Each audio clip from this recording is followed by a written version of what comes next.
A Christmas Carol, in prose, being a ghost story of Christmas, by Charles Dickens.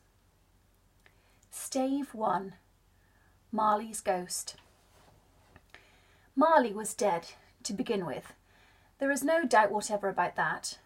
The register of his burial was signed by the clergyman, the clerk, the undertaker, and the chief mourner. Scrooge signed it, and Scrooge's name was good upon change for anything he chose to put his hand to. Old Marley was as dead as a doornail. Mind, I don't mean to say that I know of my knowledge what there is particularly dead about a doornail. I might have been inclined myself to regard a coffin nail as the deadest piece of ironmongery in the trade, but the wisdom of our ancestors is in the simile, and my unhallowed hands shall not disturb it. All the country's done for. You will therefore permit me to repeat emphatically that Marley was as dead as a doornail. Scrooge knew he was dead. Of course he did. How could it be otherwise? Scrooge and he were partners for I don't know how many years.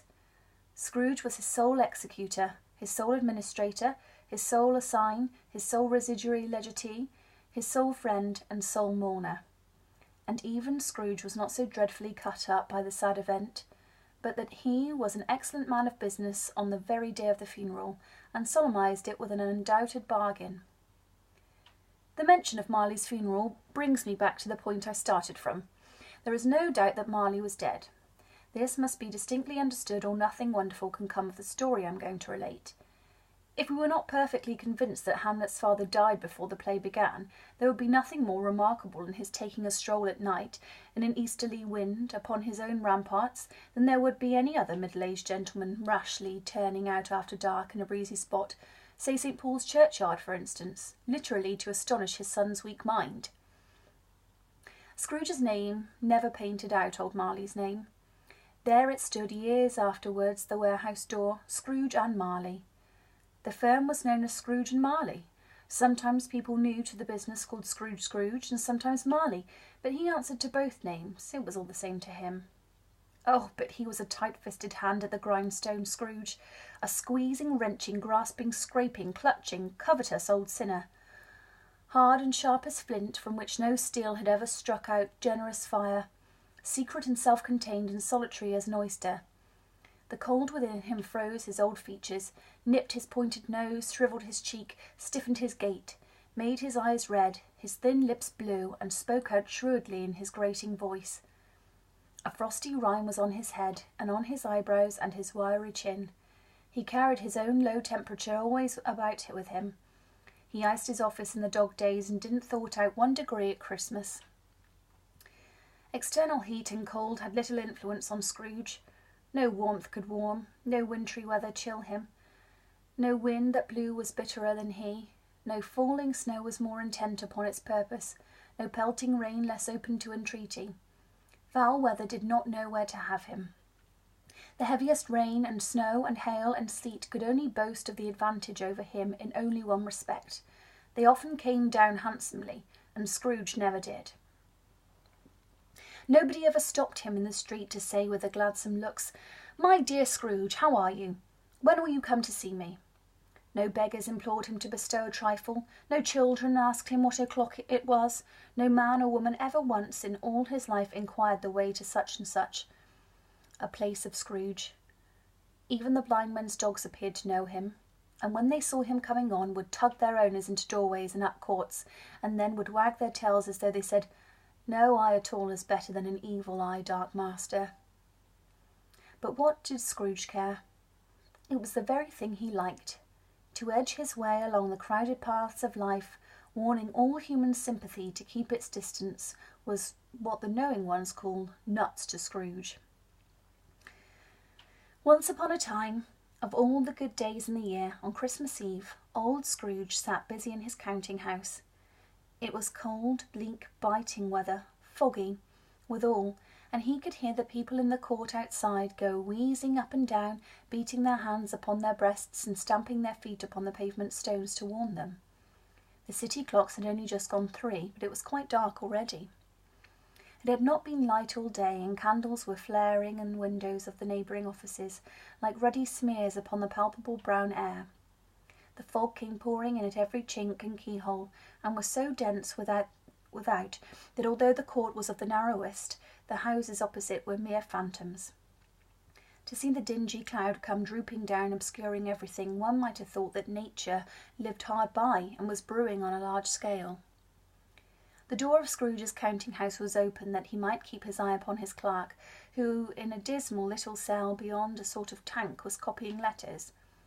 Scrooge had a very small fire, but the clerk's was so very much smaller that it looked like one coal. But he couldn't replenish it, for Scrooge kept the coal-box in his own room, and so surely as the clerk came in with the shovel, the master predicted that it would be necessary for them to part.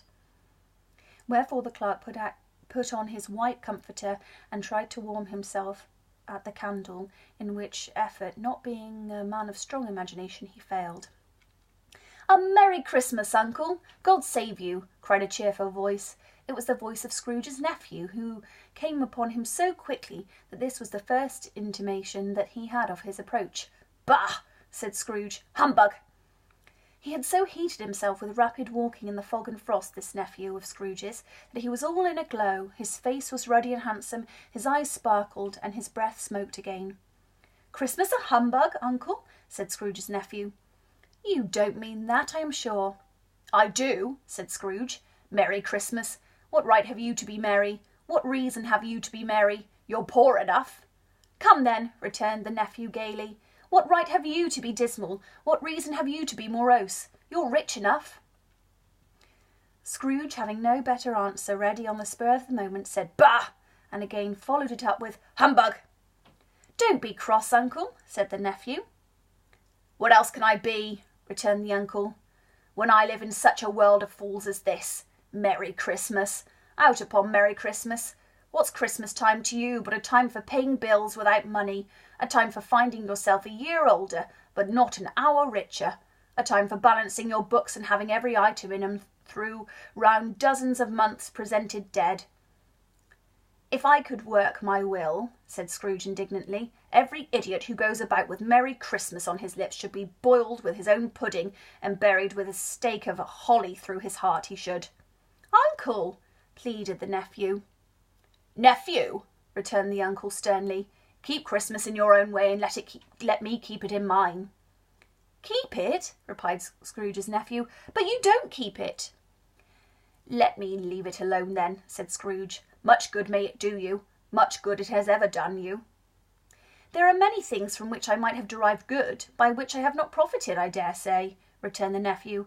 "Christmas among the rest. But I am sure I have always thought of Christmas time, when it has come round, apart from the veneration due to its sacred name and origin, if anything belonging to it can be apart from that, as a good time, a kind, forgiving, charitable, pleasant time. The only time I know of in the long calendar of the year, when men and women seem by one consent to open their shut-up hearts freely, and to think of people below them as if they really were fellow passengers to the grave, and not another race of creatures bound on another journeys. And therefore, uncle, though it has never put a scrap of gold or silver in my pocket, I believe that it has done me good, and will do me good, and I say God bless it." The clerk in the tank involuntarily applauded. Becoming immediately sensible of the impropriety, he poked the fire and extinguished the last frail spark for ever. "Let me hear another sound from you," said Scrooge, "and you'll keep your Christmas by losing your situation.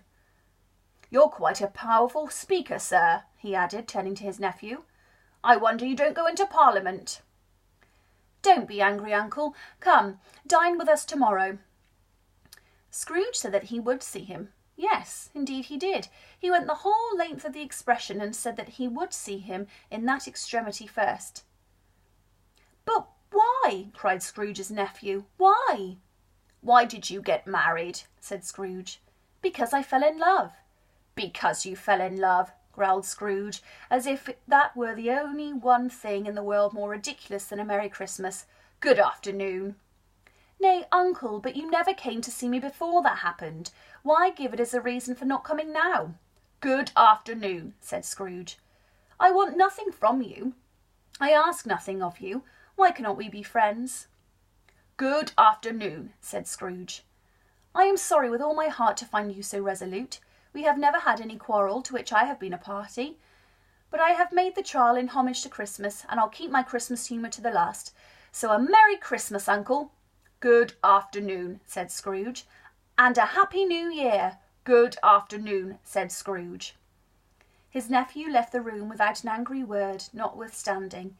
He stopped at the outer door to bestow the greetings of the season on the clerk, who, cold as he was warmer than Scrooge, for he returned them cordially. "There's another fellow,"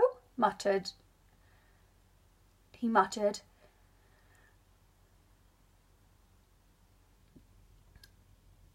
This lunatic, in letting Scrooge's nephew out, had let 2 other people in. They were portly gentlemen, pleasant to behold, and now stood with their hats off in Scrooge's office. They had books and papers in their hands, and bowed to him. "Scrooge and Marley's, I believe," said one of the gentlemen, referring to his list. "Have I the pleasure of addressing Mr. Scrooge or Mr. Marley?" "Mr. Marley has been dead these 7 years," Scrooge replied. "He died 7 years ago this very night." "We have no doubt his liberality is well represented by his surviving partner," said the gentleman, presenting his credentials. It certainly was, for they had been 2 kindred spirits. At the ominous word liberality, Scrooge frowned and shook his head and handed the credentials back. "At this festive season of the year, Mr. Scrooge," said the gentleman, taking up a pen, "it is more than usually desirable that we should make some slight provision for the poor and destitute, who suffer greatly at the present time.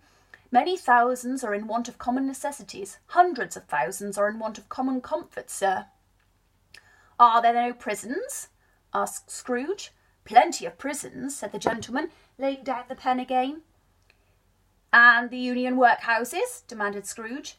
"Are they still in operation?" "They are still," returned the gentleman. "I wish I could say they were not." "The treadmill and the poor law are in full vigour, then?" said Scrooge. "Both very busy, sir." "Oh, I was afraid, from what you said at first, that something had occurred to stop them in their useful course," said Scrooge. "I'm very glad to hear it."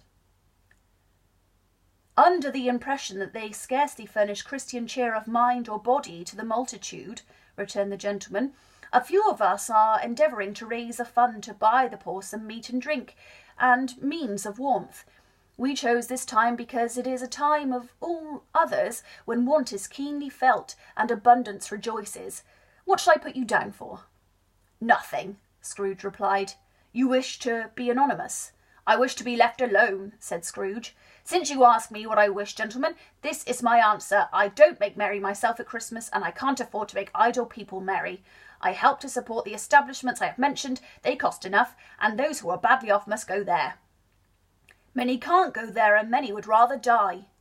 "If they would rather die," said Scrooge, "they had better do it, and decrease the surplus population. Besides, excuse me, I don't know that." "But you might know it," observed the gentleman. "It's not my business," Scrooge returned. "It's enough for a man to understand his own business and not to interfere with other people's.